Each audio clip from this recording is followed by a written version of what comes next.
Quer duplicar o valor da sua assinatura? Agora assinar o Observador dá acesso a todos os conteúdos e benefícios e ainda há uma anuidade ACP Bronze grátis. Terá vantagens que vão desde plano de saúde gratuito a descontos em combustível. Esta é uma assinatura que vale por duas. Assine hoje em observador.pt com 45% de desconto.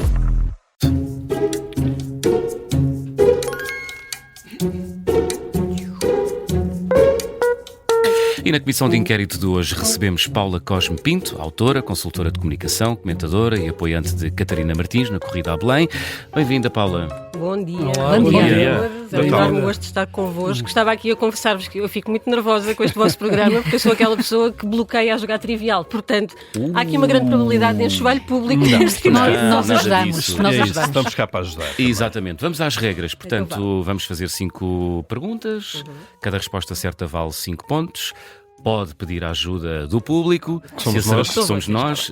Se acertar, recebe 2 pontos. Se não acertar, não recebe nada. Esclarecida? Esclarecidíssimo. Vamos a isso. Uma mesmo fácil para começar bem e para mostrar que isto não custa nada. O Tribunal Constitucional já se pronunciou. Há 11 candidatos às eleições presidenciais, certo? Quantos são mulheres? Uma. Esta é oferecida. Esta é mesmo. Aliás, eu acho que é importante fazermos essas contas. Às vezes é preciso ir um bocadinho à matemática, quando falamos das temáticas também da igualdade de género. E caramba, nós há mais de 100 anos que temos uma república em Portugal. Não só nunca tivemos uma mulher Presidente da República, como esta é a 5ª mulher que se candidata à Presidência da República. Portanto, isto tem de nos fazer refletir. E nestas eleições há menos do que nas últimas. E tivemos ali um interregno entre a primeira e as duas que sucederam de 30 anos. Não me digam que em Portugal, em mais de 100 anos, não existiu uma única mulher com competências profissionais e políticas para assumir um cargo deste. Mas se calhar não quiseram. Porquê que as mulheres não avançam? O que também nos leva a pensar, se nós não temos o exemplo dentro da esfera política, se nós continuamos a ter uma representatividade feminina muito baixa, e depois não é só a questão da representatividade, é todo o escrutínio que é feito às mulheres, que é substancialmente diferente do dos homens. E os tempos das mulheres também não são os tempos dos homens. É muito difícil para uma mulher dar um passo em frente quando sabe que a sua vida vai ser escrutinada, quando a sua aparência vai estar sempre em xeque, mais do que o que ela diz é a sua aparência. Portanto, há aqui um bolo que é bastante diferente para uma mulher para tomar uma decisão destas. Catarina Martins está agora na corrida e sabe que o escrutínio que há em relação à sua candidatura é substancialmente diferente do que o dos outros candidatos. Talvez no caso dela menos, porque tem uma presença política já de muitos, muitos anos na esfera portuguesa. Portanto, já é uma figura conhecida e com muitas provas dadas. Mas para as mulheres é muito mais difícil. Em que esse escrutínio notam mais em que temas? Tirando a questão da avaliação da aparência física, isso parece óbvio, mas que é um grande tema. Porque uma mulher que vai, por exemplo, fazer uma apresentação pública. Um homem pensa no quê? O que é que eu vou dizer? Conteúdo, as minhas ideias, as minhas sugestões, as minhas propostas para o país. E depois põe uma gravata ou não e pronto. Exato. Nem interessa muito se leva uma gravata. Pronto. Enfim, os homens, desculpem dizer, mas podem ser muito básicos a vestir nestas questões da política. Vai um fatinho, uma gravata se calhar isso que os safa de alguma maneira, não é? Não sei porque é que a bola olhou para mim. Porque é o único que está de camisa, acho eu. Não, está de Paulo. Os dois. Claro. Uma mulher tem de pensar naquilo que vai dizer, mas também como é que vai aparecer, como é que vai o cabelo, se o decote é grande, se não é, se leva maquilhagem, se não leva, se pintou o cabelo, se não pintou, se tem as unhas pintadas, se não tem. Portanto, tudo isto é avaliado. Isto é uma canseira, entendam? É uma canseira. Estamos aqui duas mulheres, nós é uma sabemos... canseira. Eu vejo ali Eu aceno, sim. Mas sim, há um escrutínio também muito maior ao profissionalismo, às capacidades intelectuais, às capacidades políticas. Porquê? Porque este é como se ainda não fosse o nosso lugar. O lugar das mulheres, e ultimamente estamos a ver este discurso a voltar com grande força, o lugar das mulheres é em casa, é na esfera doméstica. Isso é transversal à esquerda e à direita, ou as mulheres da esquerda, as mulheres que estão na política de esquerda são mais escrutinadas, são mais criticadas do que as que assumem lugares igualmente relevantes, mas à direita? Eu acho que é transversal. Não nos esqueçamos que também existem muitos esquerdo-machos, é uma expressão que nós usamos a brincar, mas é verdade, o escrutínio existe em ambos os lados. Acho que as mulheres à esquerda têm dado passos muito mais progressistas do que as mulheres à direita, mas à direita também temos mulheres que são ótimos exemplos. Por exemplo, Mónica Ferro, para mim é uma referência. Não só é uma grande amiga, como é uma mulher que admiro, tem um percurso fantástico. É uma mulher que, embora continue a pertencer ao PSD, tem ideias, por exemplo, quando falamos de interrupção voluntária da gravidez, que vão muito contra aquilo que o partido defende e que tem feito todo um percurso nos direitos femininos, pela igualdade de género, etc., que está nas Nações Unidas. Portanto, há mulheres à direita que também fazem esse percurso. Depois temos outras, como Rita Matias, por exemplo, que não se compreendem. Mas não são feminismo... as próprias mulheres que também fazem esse combate cerrado às outras mulheres do outro espectro político, do outro espectro ideológico? Eu acho que este combate cerrado é feito por homens e mulheres, não é? A esquerda contra a direita contra a esquerda. Eu acho que perdemos todos, acima de tudo, a população e a vida política com isso. Eu acho que se nos sentássemos um bocadinho mais a concordar que discordamos, mas vamos arranjar soluções, se calhar o país andava para a frente mais depressa. Se calhar se centrássemos a discussão nas necessidades da vida da população, se calhar ganhávamos todos com isso. Mais do que em egos, mais do que taxos e taxinhos. Acho que ganhávamos todos com isso. Muito Pronto, bem. 5 pontos. 5 pontos. Aí está. Estes foram dados. Já pode respirar de alívio. Exato. E limpar aquela gota de suor na testa. Paula, em que mês se realizou a segunda volta das presidenciais de 1986? Mês? Ui, eu nasci em 84.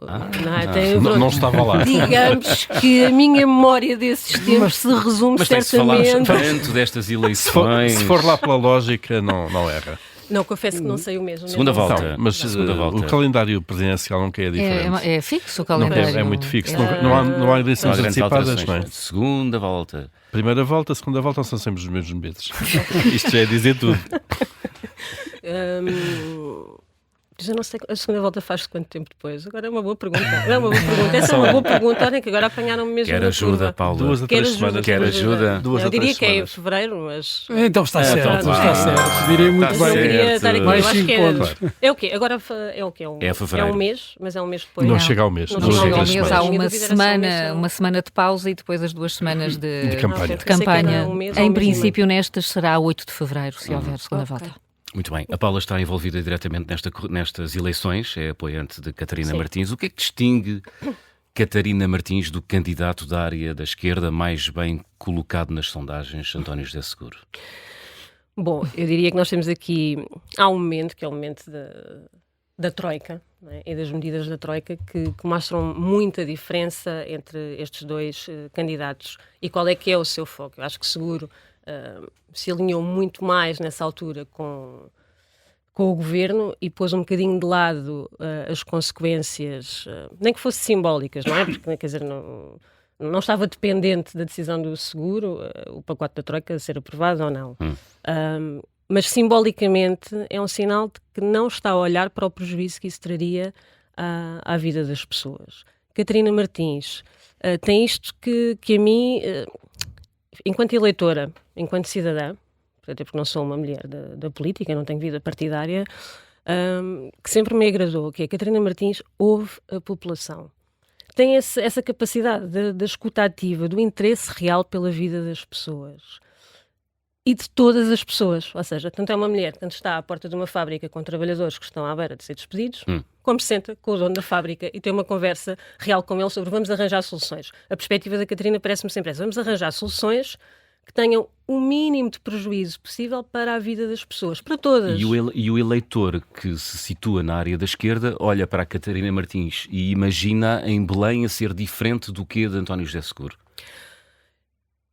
A mim, assim, de caras, acho que é uma mulher que tem muito mais capacidade de fazer pontos, de abrir diálogo. Aliás, Catarina Martins foi essencial, na altura da geringonça, para pôr pessoas que nunca falariam umas com as outras a falar diretamente e a trabalhar em conjunto.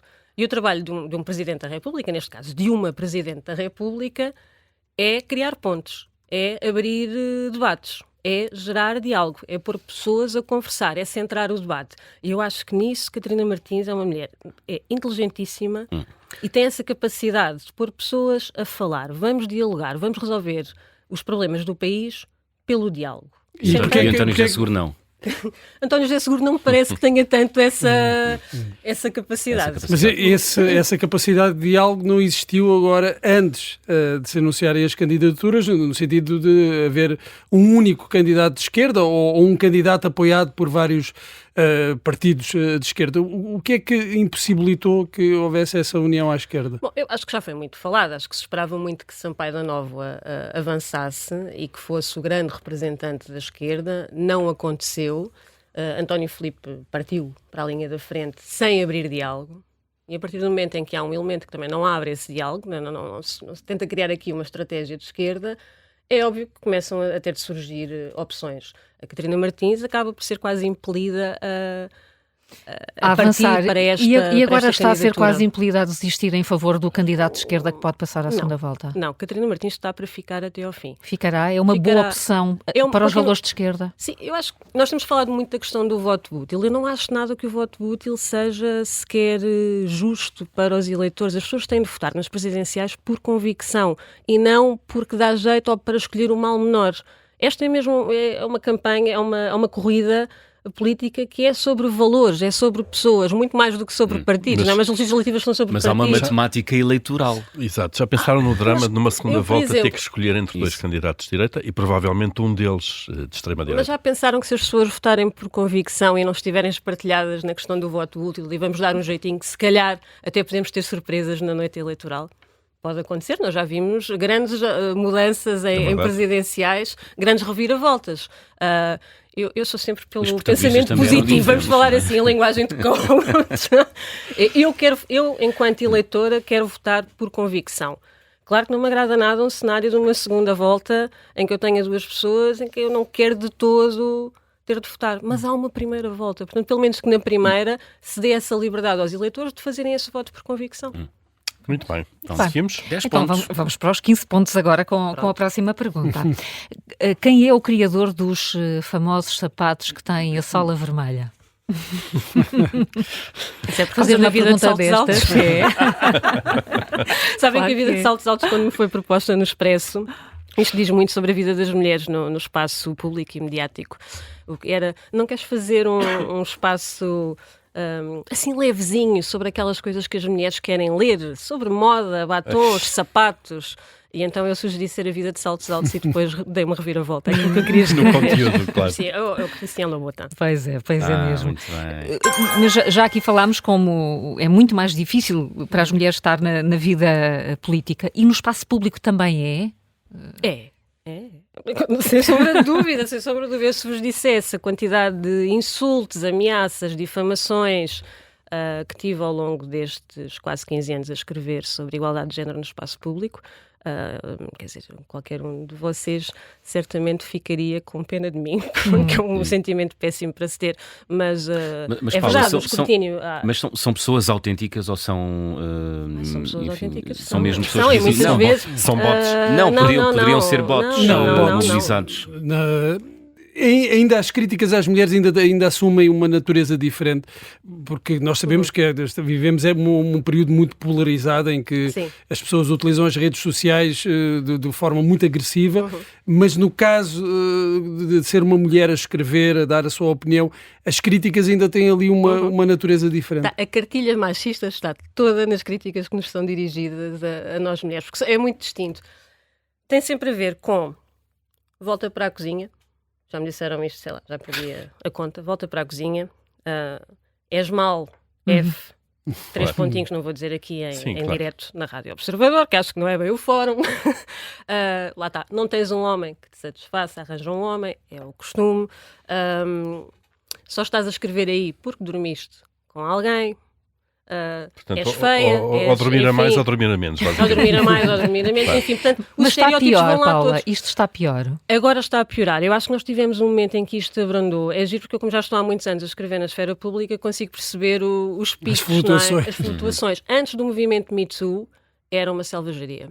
Uma selvageria, mas eu tenho assim coisas... Selvageria em sentido? Os comentários eram mais... Sim, sei lá, devias ser violada em grupo, que este tipo de coisas, numa base diária, constante, mas pessoas com a foto com a mulher e os filhos ao lado e escreviam-me, ia dizer que trabalham na Câmara Municipal de não sei onde. As pessoas sentem-se à vontade, há uma normalização tão grande. O que é que fez essas mensagens? Olha, eu já tive vários momentos. Houve uma altura que eu tirava muitos print screens e falei com vários advogados. Eu não me importava de, enfim, dar o corpo às balas, chamamos assim, e ser um exemplo e tentar fazer justiça. O que me disseram, é que mais facilmente, depois sou eu escrutinada e tudo isto é trazido a público e a minha vida, a minha família, que é algo que eu sempre protegi, eu não exponho nada da minha vida privada naquilo que faço publicamente, mais isso seria escrutinado do que propriamente conseguirmos chegar aqui a... Depois o universo online carece de uma... Assim, não há uma legislação ainda muito forte para tudo o que seja o ódio online. Aliás, a diretiva da Comissão Europeia, que foi aprovada antes da mudança de mandato, no que toca à violência online, especificamente sobre as mulheres, tem muito enfoque nisto, que é todos os países, os Estados-membros vão ter de legislar nesse sentido, porque nós sabemos então agora com a inteligência artificial que isto está a piorar outra vez. Depois houve um Me Too, e com o Me Too abrandou, porque acho que foi quando as mulheres finalmente foram ouvidas. Que houve assim nunca uma onda... pegou cá em Portugal de alguma maneira. Não, é muito... Basta ver o caso de Boaventura Sousa Santos, agora temos Faculdade de Direito de Lisboa. Um manifesto assinado por não sei quantos intelectuais, que a mim me deixou verdadeiramente chocada. Incluindo muitas mulheres? Incluindo muitas mulheres e incluindo profissionais que já se dedicaram a estas matérias. Que, no fundo, põem aqui um pano branco em cima da dimensão do abuso e dos tentáculos do abuso e como tudo isto acontece e da normalização abjeta que há na nossa sociedade de tudo o que envolva a violência de género, seja a sexual, seja a doméstica. É muito grave.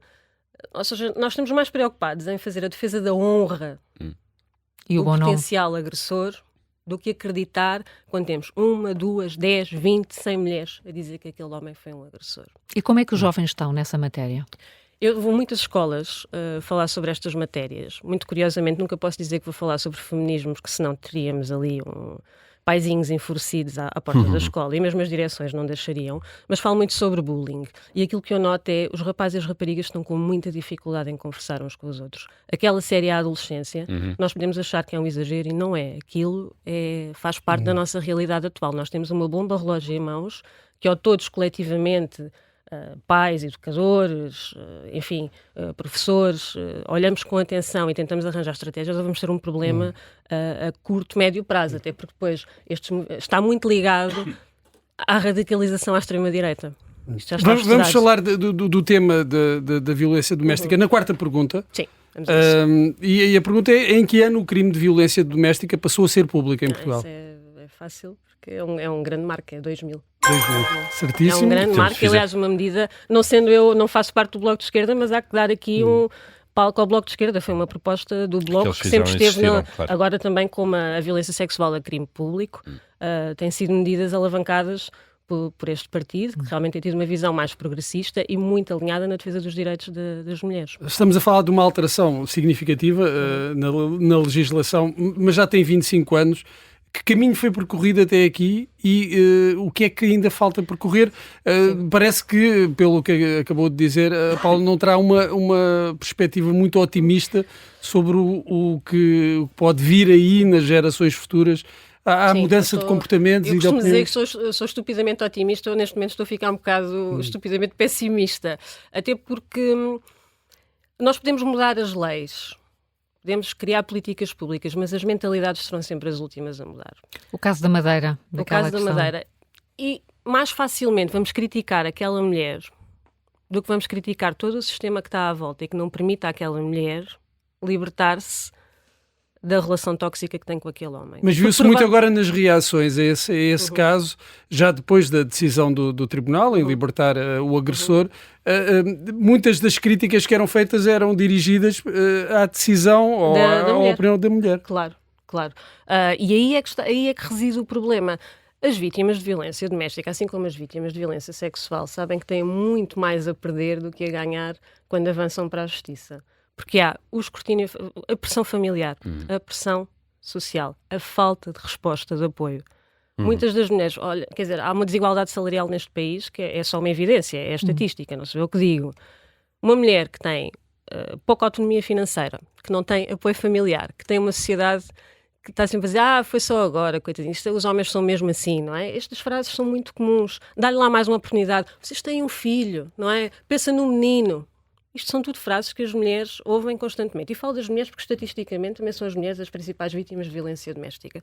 Quando há todo este bolo à volta, a fomentar esta pressão naquela mulher do volta, até porque ela se calhar não consegue pagar a casa sozinha, não é? A crise da habitação leva a que estas vítimas também cada vez menos consigam ser autónomas. Tudo isto está interligado. Portanto, isto leva a que, embora existam políticas públicas, Mas as a lei respostas é muito públicas clara. mudaram com a mudança da lei ou não? Nós vemos quase todos, uma grande maioria dos casos tornados públicos que têm um desfecho fatal, estavam sinalizados já. São sinalizadas, sim. Mas E depois? Pois é assim, não basta fazer leis, é preciso dar formação às forças de segurança. Contínua, não é dar uma vez e acabou. É preciso dar formação também ao pessoal hospitalar que recebe estas vítimas. É preciso que todos estes serviços estejam concertados. É preciso que existam serviços de emergência, casas de transição, casa-abrigo. É preciso que se mude Para este retirar as paradigma de mulheres que as logo mulheres é que daquele. têm de sair de casa, não é? Têm de fugir e viver em fuga e refazer as suas vidas noutro sítio. Não, nós temos de inverter esta equação. Se sabemos que aquela pessoa está a agredir, ou se há a suspeita de que está, e já há provas nesse sentido, então é o agressor que tem de sair de casa. Porque é muito difícil estruturar uma vida quando se tem de abandonar tudo, ou muitas vezes quando se leva filhos às costas, que é o que acontece a uma larga maioria destas mulheres. Portanto, as políticas existem. Agora, eu acho que neste momento estamos a sentir aqui um agravamento quando temos uma normalização de um discurso machista, de um discurso violento, do regresso desta narrativa do volta para a cozinha, ao lugar da mulher é em casa, ou quando vemos até a glamorização agora destas trade wives, não é? Que de repente parece que é tudo muito bonito, vamos voltar a viver dependentes do marido. Ninguém fala do lado negro disso, que é mulheres dependentes financeiramente, são mulheres que não podem dar o salto se já não estiverem felizes, são mulheres que estão mais sujeitas à violência. Isto é o lado que se fala menos e vai-se romantizando esta ideia do provedor e da cuidadora. No fundo, isto é o quê? É voltar a construir uma equação de jogo de poder. E o poder está do lado masculino. Não quer dizer que os homens sejam todos maus, não é isso que eu estou a dizer. Claro. Eu passo a vida a repetir isto porque é preciso ainda fazer este grande PS, que é os homens não são todos agressores, não é isso que estamos a dizer. Mas sabemos que a maioria das mulheres são mortas por homens, pelos homens que a juraram amar. Isso. Portanto, temos de pensar nisso. Vamos avançar. Uma larga 20 maioria pontos, mesmo. Paula. Muito bem, Não 20 está pontos. mal, não é? Paula, Pode atingir o pleno. Ok. Pode Aqui- entrar naquele Olimpo. Claro. E eu acho Em que há que... poucas mulheres. há poucas. Não sei se há alguma. Não sei Mas se não há. sei, a Maria João A Simões Maria é que João tem é que essas tem contas. essas contas. Essa todas. E não está estatística. cá. Vamos então para os 25 pontos. Ui. Paula, em que década foi estreado o Citizen Kane, O Mundo a Seus Pés? Aquela obra-prima do Orson Welles. Não sei. Que muita gente diz que é o filme da vida. Ai, não sei. Década E eu não tive quero... história do cinema, que vergonha. Foi, foi em quero. 1900 e... Sim. Peço ajuda, peço ajuda. Não, vá. Não, quero arriscar, risco para chegar aos 25. Preto e Ou não? branco, eles vestiam-se todos com aqueles chapéus, fatinhos assim, com aba, Vamos comprido, lá. largo. Vá. Ah, Tem a ver O com a que é minha que tem? vida. O que é que tem? Tem a ver com a sua vida isto. O filme, a temática do filme, mas não consegue dar um palpite de uma sei. década, quer pensar alto sem se vincular ainda. Não sei mesmo. Tá, então vamos. Com ajuda. Tenho- Vamos Vá, com com ajuda, vamos ajuda, lá. vá. Também a Eu ajuda mereço uma não, ajuda, vá. Não chego ao Olimpo, mas merece, fico quase claro. lá, vá. Mas a ajuda não vai resolver décadas de 30, 40 ou 50 do século Pois, passado, obviamente. pronto, ok, é? não foi grande ajuda, não, porque algumas daquelas Vá lá, Paula, em 3, Já não é, já não é filme, já não é filme mudo, 40, não é? fica a meio. Foi de facto. É na moderação que está a virtude, sem não é? dúvida. Pronto, Isso, ora é está. isso. É sempre algo que eu defendo. Vamos ter uma conversa moderada, escolhas Foi em moderadas. 41, de facto, que foi estreado. A Paula já esteve no jornalismo, agora está na comunicação, Sim. relações públicas, portanto, a cuidar também de campanhas. Não. Não, Eu, não. A minha Apoiante assessoria de só. imprensa É não tem apoiante. nada a ver com este universo. Não, que não é campanhas eleitorais, é campanhas publicitárias. ok, ok. Não é campanhas eleitorais, não tem a ver Ok, com eu comunicação pensei, política. ok, Não, estou a não. confundir o que eu faço na minha vida o tempo inteiro. Apesar disso, tu acha que uma televisão consegue vender a um Presidente da República? Isso é uma belíssima pergunta. Eu não sei se consegue vender na totalidade, mas acho que ajuda muito. Aliás, nós temos visto, não é ao acaso a popularidade de André Ventura. As André Ventura televisões... tem o... Mas aí o que é que funciona? São as televisões que promovem André Ventura ou propositadamente ou vão atrás da figura que rende audiências? Eu acho que aí é a chamada win-win situation, não é? Como o Miguel Carvalho, que escreveu aquele belíssimo livro, Por Dentro do Chega, diz que é, claro. quando não há audiências, o Miguel dizia-me isso há pouco tempo numa entrevista que lhe fiz, que é, chamem o Ventura. Porque nós sabemos que aquela personagem arruaceira, pato bravo, que é uma coisa que a mim me deixa nauseada, mas desculpem, mas é exatamente aquilo que o André Ventura é constantemente, é uma coisa que agrada à maioria das pessoas, porque a maioria das pessoas também é o que vê o Big Brother e vê aqueles programas em que lá estão os patos bravos todos também, não é? Portanto, André Ventura fez-se valer disso ao longo dos tempos, sabe que aquele seu discurso populista, arruaceiro, disruptivo, muito entre aspas, chamemos-lhe assim, capta atenção, as pessoas gostam de Cria ver, uma tensão que as pessoas gostam de ver. As pessoas na realidade sentem-se até muito... revêem-se naquele discurso que é finalmente alguém está a bater o punho na mesa e a dizer aquilo que nós gostávamos de dizer. E depois alimenta muitas redes, não é? E a comunicação política hoje passa muito por aí. A televisão ele é está o completamente rei secundarizada ou não? Os partidos esqueceram-se ao longo de muito tempo da importância das redes sociais. Ainda há pouco tempo o Meios e Publicidade, acho que foi nas legislativas, faziam uma belíssima reportagem sobre isso, sobre a presença nos social media. E o Chega e André Ventura são imbatíveis. São TikTok, Instagram, etc. Estão lá todos, fazem os conteúdos dentro das métricas que funcionam, coisas curtinhas, sem grande conteúdo erudito por trás. Aí são profissionais. Mas são muita profissionais indignação, do não é? social media. Sim, Digamos que há um... é o rage bait, que é... Rage bait. Pronto, eu vou dizer qualquer coisa que vai deixar toda a gente muito irritada. Isto, pronto. Mas digamos que há um demérito também dos outros partidos, se quisermos. Eu acho, por exemplo, que a Catarina Martins tem feito um percurso muito interessante agora com os social media. Os conteúdos dela têm vindo a crescer. Eu vou olhando para isso com alguma atenção.